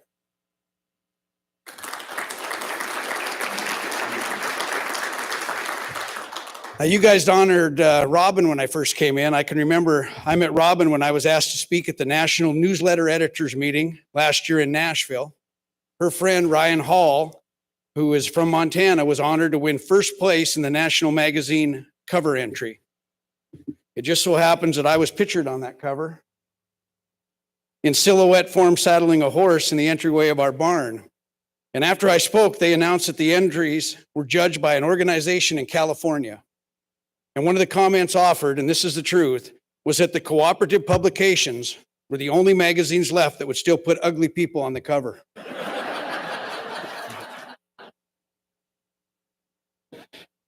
I'm going to tell you just a little bit about myself and my home state of Montana. People have asked me a lot about the weather that we're having, so I threw in a couple pictures of what we get to do at home here, and that's what we're in the middle of a storm right now. Also, there's some of the when you look at how cold it gets in Montana, that's some of the stuff that we deal with. And your senator talked about the wall being wide open in the south. It's not in Montana. We're doing a good job up there. So there's some of the other stuff we deal with. That's over in the western half of the state. I was going to talk just a little bit about, just to kind of let you know, my family immigrated from Sear, Denmark. So they came through Ellis Island. I traced it back, and they lived for a while in Virginia, and then they went to Wisconsin for a year or two, and then they homesteaded in Montana in 1909. It was my great-grandfather and his three sons. The three sons were in their 20s at the time. And in Montana, you didn't just get 160 acres, you got 320 because they knew it was going to be hard to make a living there. So anyway, they kind of got together. They dug the well in the center. And I think the reason that my family was successful when others weren't is because we worked together, much like the co-ops do to help each other. They looked after each other, and they were able to purchase a lot of the land around them. And I'm pretty proud to say that I now own all four of those homesteads. They're on the property. There's a little dent in the ground and a step where the doors used to be, and that's about all that's left there, but they're part of the ranch. They were farmers, and after a few years, they realized that they weren't any good at farming, and they became ranchers. So that's pasture land now where they had the farms. You know, my dad died when I was 14 years old, and my mom was pretty old-fashioned. She turned everything over to me. So anyway, I was doing the FSA stuff. I was doing the loans, all the things that you had to do as a young child. And there was a whole bunch of people that took care of me. My dad's friends were good to me. And I decided that since I didn't know anything about it, I was going to include my son in everything. So when he was fairly young, I took him with me to do the operation loan so we could ranch another year. And I remember I had him in there while we were putting all the figures together, and the banker was talking to us. On the way home from that meeting, we heard a legislator brag that he was a third-generation Montanan, and that was the reason we should vote for him. And my son asked me, he said, "Dad, what generation am I?" And I said, "Well, actually, Chisholm," I said, you are fifth generation on our ranch." And he said, "Holy crap, and we're still in debt?" So anyway, put things in perspective a little bit. The other story I want to tell you guys just a little bit, and I'm proud of this. I'm just so proud of this. But during COVID, we had a meeting, the 7 and 9, which is what we're part of in Montana. We had scheduled our regional meeting in California. Well, we got word from California that we couldn't come there because of COVID. And this is not this last one, but the one before. So anyway, we looked around at NRECA for someplace else to have it, and the place that was open was Las Vegas. A lot of co-ops don't like to go to Las Vegas because your constituents, your owners think maybe you're just there to have fun, but that was a place that we decided to go. So we went there and we're negotiating with MGM to have our regional meeting there in Las Vegas, and they didn't seem very excited about it. They didn't act like they wanted us there at all, and none of us could really figure out why. And finally, the executive that was working with us said, we're not too excited about having the co-ops in Las Vegas. And we thought, well, why is that? And they said, well, we had them here about 7 years ago, he says, and every one of them showed up with a $100 bill and a copy of the 10 Commandments, and they never broke either one of them. That says a lot about the co-op people, doesn't it? Thanksgiving is this week, and around holiday time, I'm sure we all think about our families. Well, lately what I've been thinking about is our national cooperative family. My co-op in Montana, I forgot to show you some more pictures here. There's the cattle that we raise, are Red Angus. That's some of the land that we own. That's the pasture that we have. And that's a big canyon that we have to come out of, close to where the homesteads were. And then we come down into the Milk River Valley where our cows spend the winter. My co-op in Montana has 3,114 meters in an area that is 10,000 square miles. Less than 1 meter per mile, and we have one line that is 40 miles long with only one customer on it. So it looks a little different than most of your co-ops. But that's the case across our national network. We're all a little different. We have different viewpoints and we have different opinions, and sometimes we even disagree. But like any family, the commitment to each individual to stand together and face those challenges is what makes us the strongest. When Hurricane Ian ripped through the Southeast, your Tennessee cooperatives were there to help. More than 800 volunteers were ready to respond, not only to your sister co-ops, but for you to get the power back on and connect those struggling electric co-op members and give them some sense of normality. That's one of the things that makes me proud to call America's cooperative family my family. Another is our legislative advocacy. America's utilities achieved numerous successes in DC this year with the passage of the direct pay incentive, a $9.7 billion pool of funding for co-op projects as part of the budget reconciliation bill. You know, we had a couple goals that we talked about ahead of this. This is one we didn't think we were going to get done. I mean, we did everything we could, but this was going to be the hard one. The RUS repricing we thought would go right through. So sometimes you don't know exactly what's going to happen, but we're very excited about that. These incentives will have a major positive impact on both distribution and G&T cooperatives for generations to come. This win for electric co-ops is a shining example of the power our network has when we get behind a shared goal and when our family comes together. Like any family, we may not agree 100% of the time, but we stand together with our family on issues that impact our consumer members and our communities. We can make a difference for millions of hardworking people, and I think that's quite a gift. To help us stand together on issues, NRECA has modernized its grassroots capabilities to be more effective on policy deliberations, including when our co-ops are opposed by organizations that have millions of people that they can activate with the touch of a button. NRECA's Voices for Cooperative Power program, or VCP, is an important undertaking that will enhance our network capability and protect affordable and reliable electricity. It's a social media-based grassroots program designed to harness the collective strength of the 42 million electric cooperative members across the country. As I speak to cooperatives, sometimes they don't understand when I'm talking especially to members, and we say, well, you know, we're part of 900 plus co-ops. You're part of 42 million people, just exactly like you sitting in this room. That's how much power we have when we use it collectively. Voices for Cooperative Power has already activated more than 450 advocates to influence policy actions in several states, including this one. Your statewide association is already promoting VCP in their magazine because they know the power of our network is much greater when the local voices and member consumers are engaged. And it's obviously working. There was an issue within your state back in March during the early stages of ECP. Some of you may remember the issue was regarding the expansion of the broadband services territories. NRECA's Voices for Cooperative Power, they activated more than 600 consumer advocates to encourage them to take action on the behalf of your co-ops. Now, Tennessee and NRECA has grown that number in your state to nearly 14,000 people now, and it continues to grow every day. You see, as co-op leaders, you have an important role to play in federal policy advocacy, and it's complemented by the Voices for Cooperative Power Network.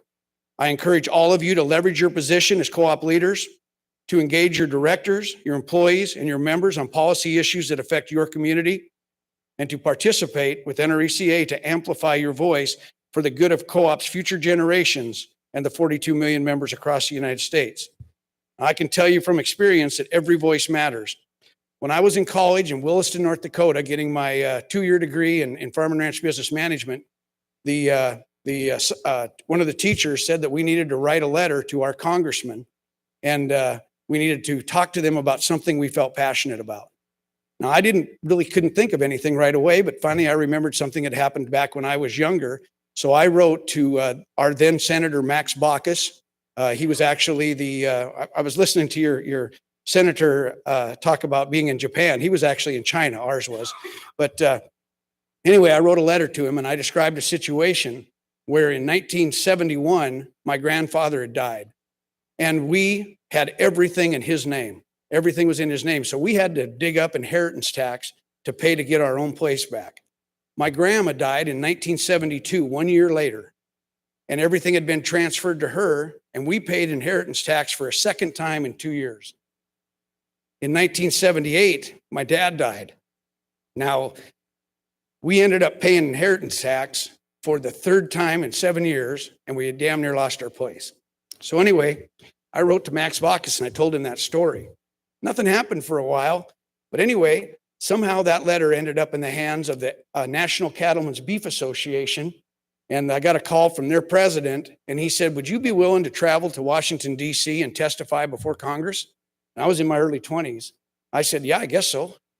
And so anyway, they flew me over there, and I ended up talking to about 15 different congressmen. Reed, John Kerry, who's much taller than he looks, Byron Dorgan. There was a whole bunch of them and I just told my story over and over again. And after about 4 or 5 days, I flew home and kind of forgot about it. Well, a couple of years later, I was at a basketball game in Bozeman, Montana, and I get a call on my phone, and the number that came up was 62. I remember I'd never seen that. And I got on there and I said, let me get out of here where I can hear you a little better. So I walked out to the lobby, and this guy says his name, and he says he's calling from the White House. And I said, yeah, right. And he said, I'm chief of staff for President Bush. And he said he finally got it through Congress, both houses, House and Senate. And what he calls the death tax is he's going to sign it, and he would like you to fly to Washington, D.C. and sit behind him while he signs that paper. And I said, well, when is it? He said, well, it's November 2nd. And I said, well, we're shipping calves that day. And he said, what's that mean? And I said, well, that means that's the only day I get a paycheck the whole year. And he said, so what's that mean? And I said, well, I can't be there. I'm sorry. I said, maybe some other time. And I didn't realize how important that was because I wasn't educated to know. I didn't understand. So I said, no, thank you. And I don't even, I just didn't understand. So when I got on the national board, they asked me what my theme was going to be. Well, education's kind of my background, and I was on the education committee. So I decided maybe what directors and co-op leaders in all facets needed was to be more educated to understand what their job was and how important it was. So what I've done is encourage over the last 2 years, everybody to get educated, to spend the money that's necessary to send your directors and your co-op leaders, your employees, all your staff to be more educated so you don't make the same mistakes I did. I notice as I talk, and I have quite a few stories I tell, almost all of them center around a mistake. I actually told a story earlier about a mistake I had made judging rabbits. Some of you may have heard. And I was going to use it for my national. And anyway, I said, well, now I've used it at the regionals. I won't be able to use it there. And my wife said, don't worry, Chris. She said, you'll make another mistake by then.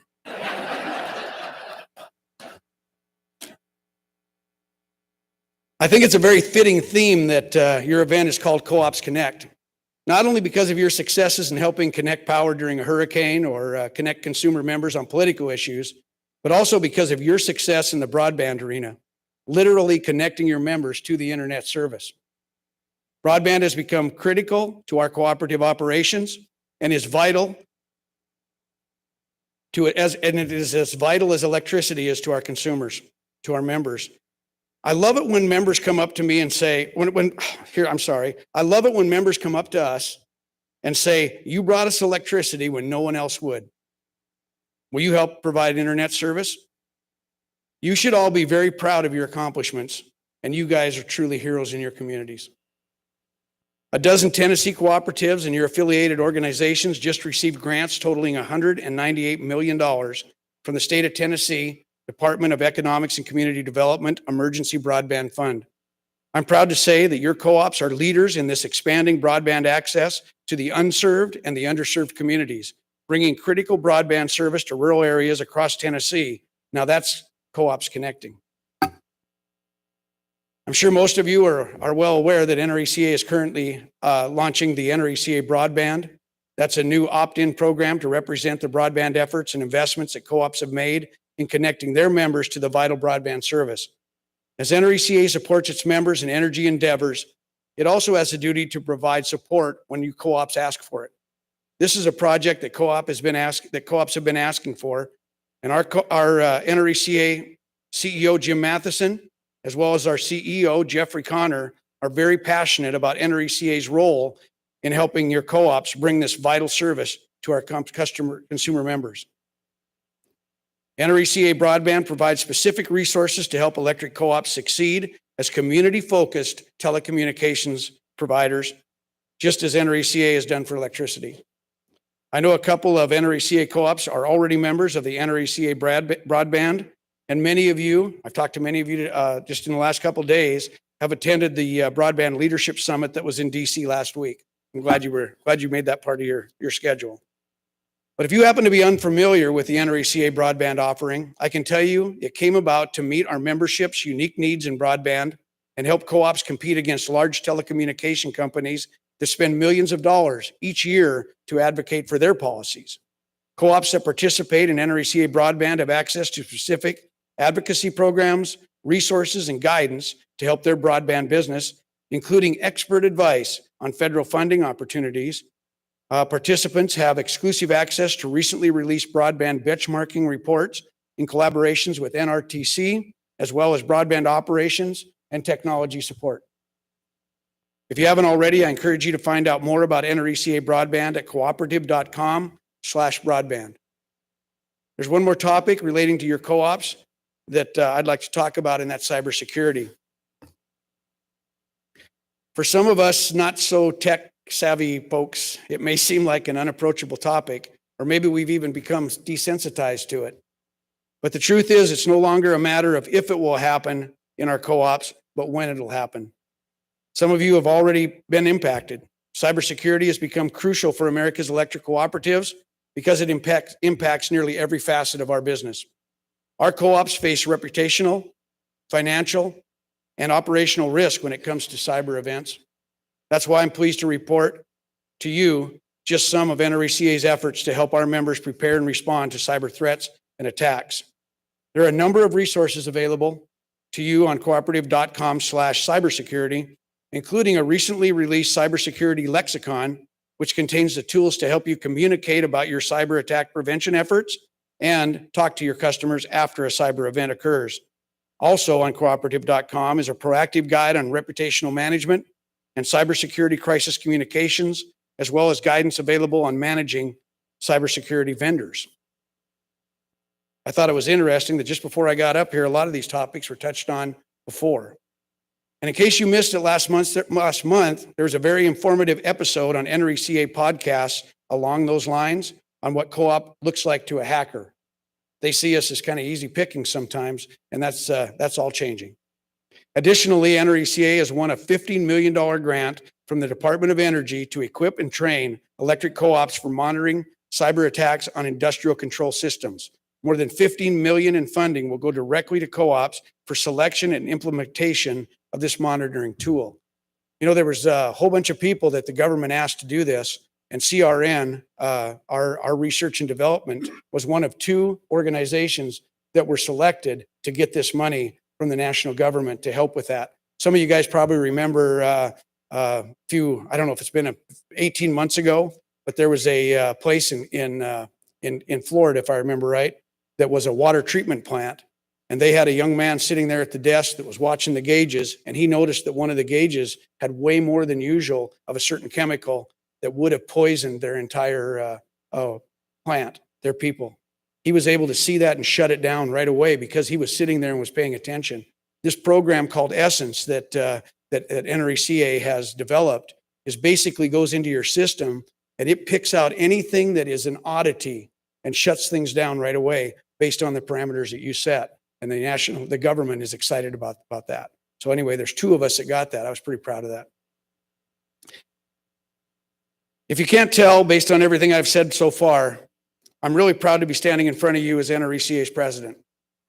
As a national board member, I've experienced so much in understanding the value that NRECA brings to its membership. Recently, at an NRECA board meeting, we were receiving reports from many of the organizations that are part of NRECA, and I just simply jotted down a list of all the things that NRECA does, and here's just a few of them. We are a political action fund. We're IT experts, magazine publishers, podcast producers. We're also insurance executives. We're landlords for the 2 businesses that we own in Arlington. We're an investment firm and retirement advisors. We have a research laboratory known as CRN, and we do educational training as well as communications training, which I have not had enough of. We are marketing executives, meeting and event planners. We're broadband advisors, personnel headhunters, and business consultants. We're a lobbying firm and regulatory experts, and we provide international electrification, which is basically electrical missionary work. We are a legal firm. We are futurists and risk management firm, as well as cybersecurity experts, and I'm sure a host of others that I forgot to mention. By the way, I want to thank you for sending Mike Parton to the NRECA board.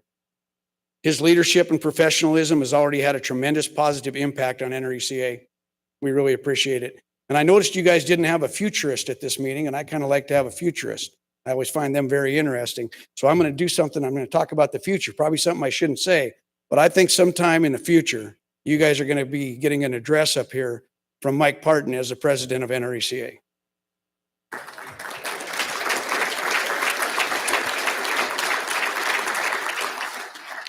I know a lot of you have heard my stories before, but there's one more I want to share with you, and please don't stop me if you've already heard it. When I was doing my student teaching in Big Sandy, Montana, I was 4 weeks in. I just barely got started, and there was a reservation school fairly near my home on the Fort Peck Indian Reservation, which is the Assiniboine and Sioux, pretty kind of a rough school. And they'd had a guy that came, and he was a good friend of mine, and they had asked for the very best teacher that for agricultural education, FFA, that MSU had, and they sent a guy. His name was Mike Connett, and he was the best. He was impressive. He got there, and he lasted 4 weeks, and he had a nervous breakdown. So anyway, they opened it up, and there were 7 of us that applied, and the only reason I applied is because as a student teacher, you're supposed to get practice applying for a job. And I don't know if I looked scary or what the heck the deal was, but when it was all said and done, I get a call from the guy at MSU, and he says, "Chris, the school in Fort Peck wants you to be their FFA advisor." And I said, "Really?" And he said, "Yeah." But I said, "Well, I'd have to wait 8 weeks." He said, "Well, they just told us that we sent him the best guy, and he lasted 4 weeks. So now they want who they want, or else they're going to shut the program down." So anyway, he said, "So I'm giving you permission to go and telling you shouldn't take it." Well, I didn't think I was going to get any closer to home, so I went ahead and took it. Carol and I had just got married, and she'd had 1 day of work she went to work for a little store there in Big Sandy. So she had 1 day of training, and then I told her we're moving to the reservation. And anyway, we got down there, and the only house was on the south side, which was kind of the rough part of town. And we went in there, and it was something else. One of the things that they had done is they had a small engines class. I want to get to this. Can I make this? Yeah, I just want to show you that picture. Anyway, I went into this small engines class, and they had a sub for the 2 weeks it took for the transition. And the sub that came in was a young lady, and she didn't really know what to do with these 25 kids in the small engines class. So what she did is she let them take apart every engine. And then she had them sort them into boxes. So all the connecting rods were in one box. All the pistons were in a box. Every single part of every engine was sorted out. And that's what they did for the 2 weeks before I got there. So I get there, and I'm supposed to teach this small engines class, which is basically overhauling a small engine. And I noticed that I didn't know what to do. So anyway, what I decided to do is I gave everyone a sheet just like the one in front of you. And I turned them into parts men. And anyway, I told them they needed to go out into those boxes, and they needed to find one part of every part on this sheet for their engine. So they went out, and they got all the parts they needed, and they brought them. Well, of course, they're all different engines, and these are all Briggs & Stratton small engines. And anyway, so then what I did is I showed them how to take the numbers and the serial numbers off their block, and then they had to do a bunch of trading. And I told them, you can't steal, you got to be fair. So there was a lot of 3-way trades going on, And we spent the rest of the year where they would figure out which piston they needed, and then they would trade. But they got to the point where one guy'd say, well, I won't trade you for that unless you find this.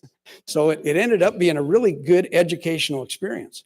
And by the end of the year, we had those 25 engines put together. So we added a little oil and some fuel. And then one by one, they gave that pull start, and 24 out of those 25 engines started and ran. You've never seen kids so excited or cheer for each other when those engines ran. Now, one of them didn't run, and I convinced that kid that that wasn't his fault. We'd had something else because he'd done everything right. And basically all I did as a teacher is show them how to put it together and what the pieces meant. We didn't do any of the measuring that you're supposed to do when you overhaul an engine, but that's what we did in order to do that. Now, the reason I say that is because, like my former students, our cooperatives have to seek out our available resources. We have to connect and share ideas and collaborate to fine tune and perhaps even overhaul our cooperatives' working engines once in a while for the good of our members and our community. I want to thank you for having me here today. I want to thank the Tennessee cooperatives for being so understanding. And I want to thank you guys for being an example of how co-ops should connect. I left a little time for questions, and I hope you have a few.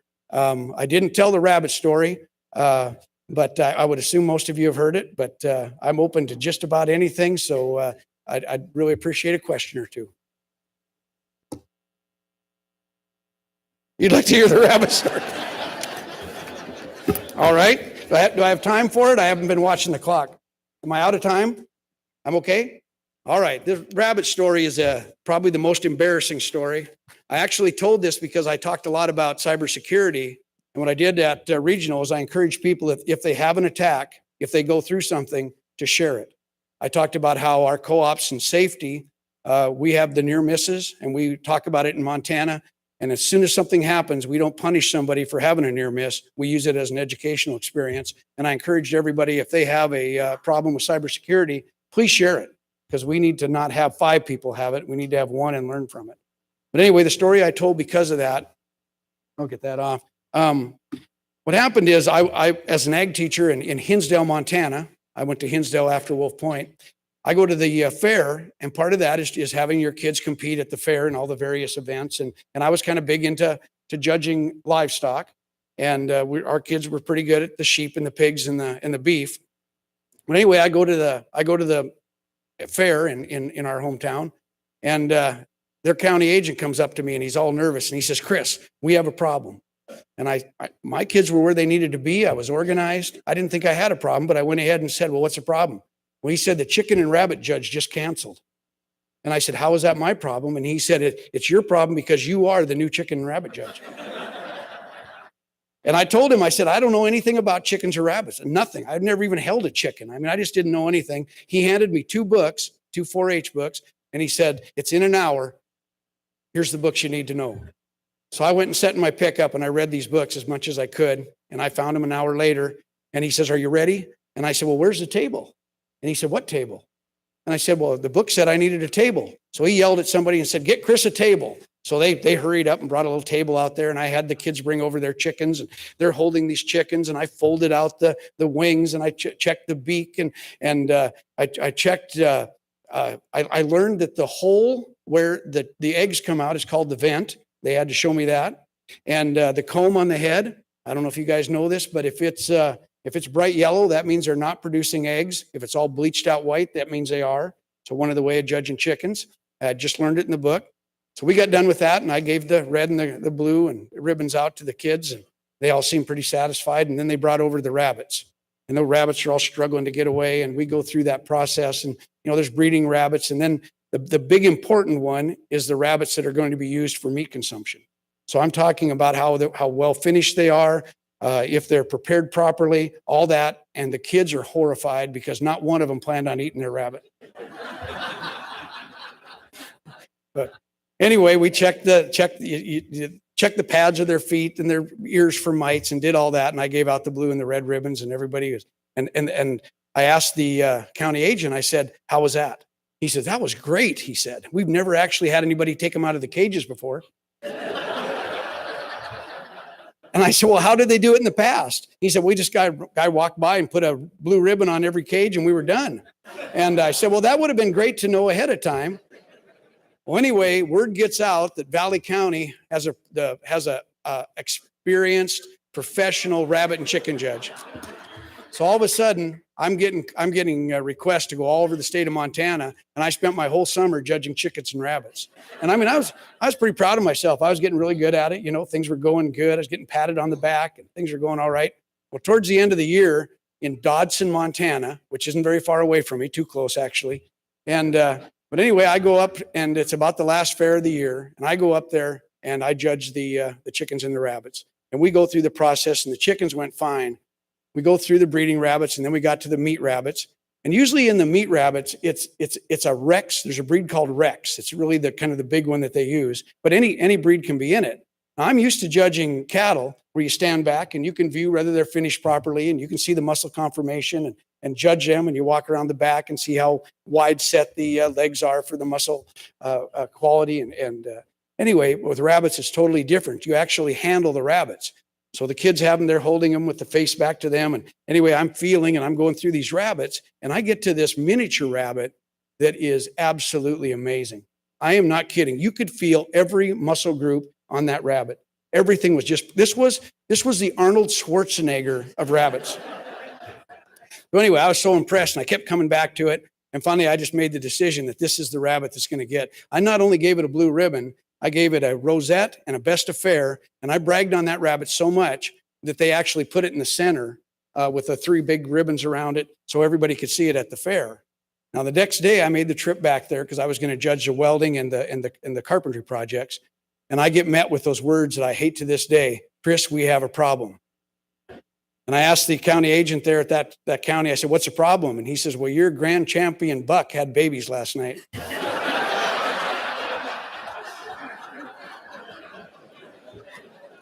So sure enough, 6 babies in there. Those weren't muscle groups I was feeling. The only good part of this story is it ended my career. I never judged rabbits or chickens again. I've never been asked. And so anyway, that's the chicken and rabbit story that I told at all the regionals. And basically, I just told that to let everybody know that if you make a mistake, let people know if it can keep somebody else from making the same mistake. Any other questions? All right. Well, thank you very much. I've sure enjoyed being here.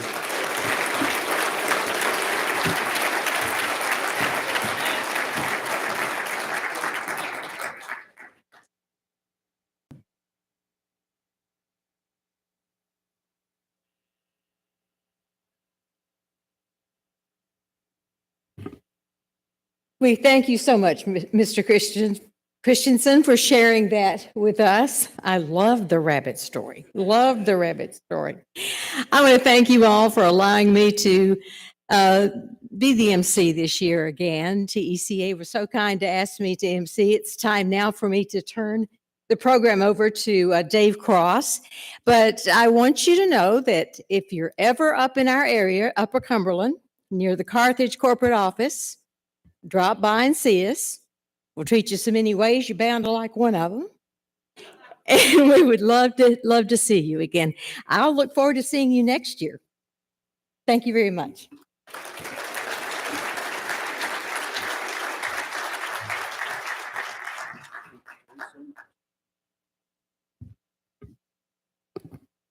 Chris, that story about the rabbit's kind of nervous for me.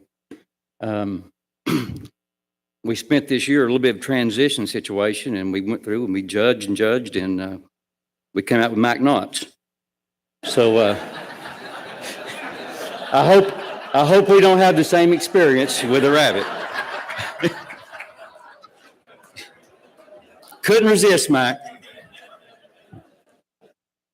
Been looking forward to this spot here for a few months now. We've had just a few twists and turns at the statewide association over the last few months, but it's been really interesting, really fulfilling. I've always had great admiration for all the folks who have served on the board in years past. Those in leadership, never would have dreamed I would have ever had the opportunity to do this. But anyway, I thank the board, and it's been a great honor getting to serve. But before I hand the gavel over to my good friend Keith Carnahan, he's hiding back in the back. You want to come on out, Keith, here in just a minute. Do we have any old business to come before association? Do we have any new business? I do want to recognize our newly elected board members for 2021, 2022. I think that's wrong, 2022, 2023. Robert Kendrick, Board Chairman of Southwest Tennessee. Chris Jones, President and CEO of Middle Tennessee Electric. And Jimmy Sandlin, General Manager at Holston Electric. I want to thank the Planning Committee, Jennifer Brogdon, Brad Kopic, Lloyd Muncie, Paul Thompson. Thanks to the Sergeant at Arms. And as I mentioned, it's been a really, really good meeting. It's been really fulfilling. I was telling our newest board member, Philip Jones, yesterday. I said, just like our folks back at Plateau, that's our family. This is our extended family. And, you know, you look around, all the relationships we foster and the folks that we meet through the years, we develop a lot of relationships, make a lot of new friends, and we say goodbye to some old friends. That's how it works. And so anyway, it has been a great honor, and I've enjoyed it. But the time we've been speaking of is at hand. So, Mr. Carnahan, come on up.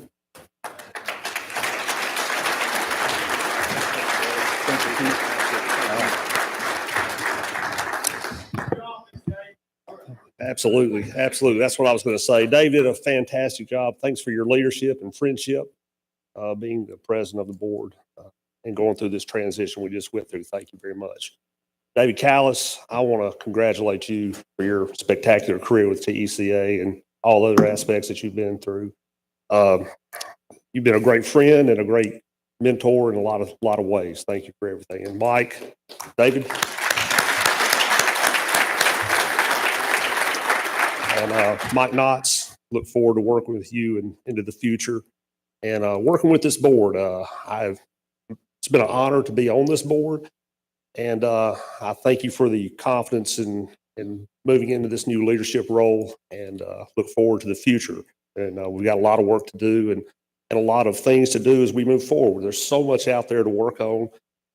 Chris touched on so many things within our ECA that we have aspects of that we need to continue to work on in our state also. I'm looking forward to doing that and looking forward to working with the new board as we go into the future. Thank you.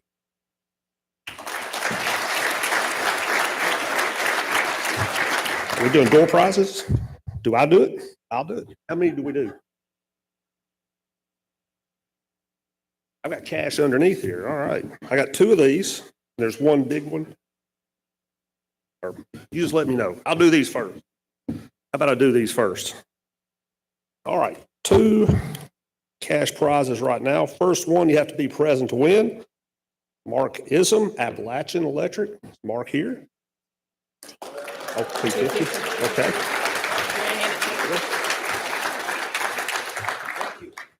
Hey, thank you. Thank you. All right, let's have one other, I think it's a $100 prize also. Jerry Henley, volunteer. Jerry here, Volunteer Energy. Let Jerry know he missed it.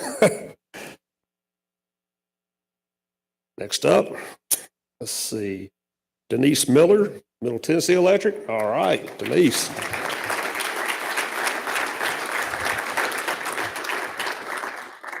We have 3 Amazon cards. There's 250 on each of these. So we have 3 of these to hand out. Let's see the first one. Andy Porch, Meriwether Lewis. Andy in here? Sorry, Andy.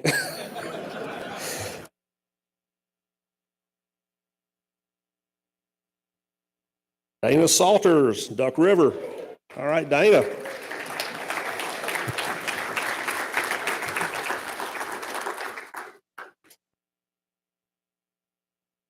Wes Ammett, Cumberland. Wes, all right, Wes.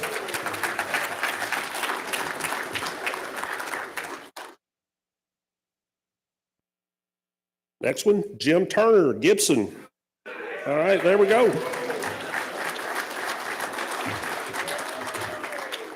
Tina, do we have that one last one?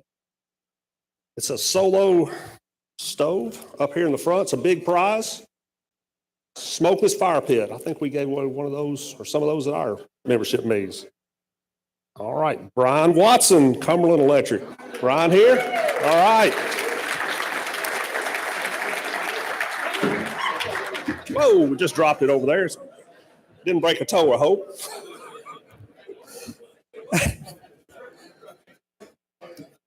With that, I think that's the end of the program.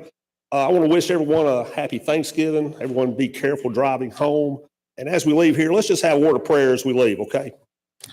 Lord, we thank you for this day you blessed us with. Lord, we thank you for everyone here. Thank you for their friendships. Thank you for the leadership of each one here. We thank you for the cooperatives they represent and the members they represent. Help us all to be safe as we drive home. Help us to have a good Thanksgiving with our family and friends, and help us always to do your will. In Christ's name we pray. Amen.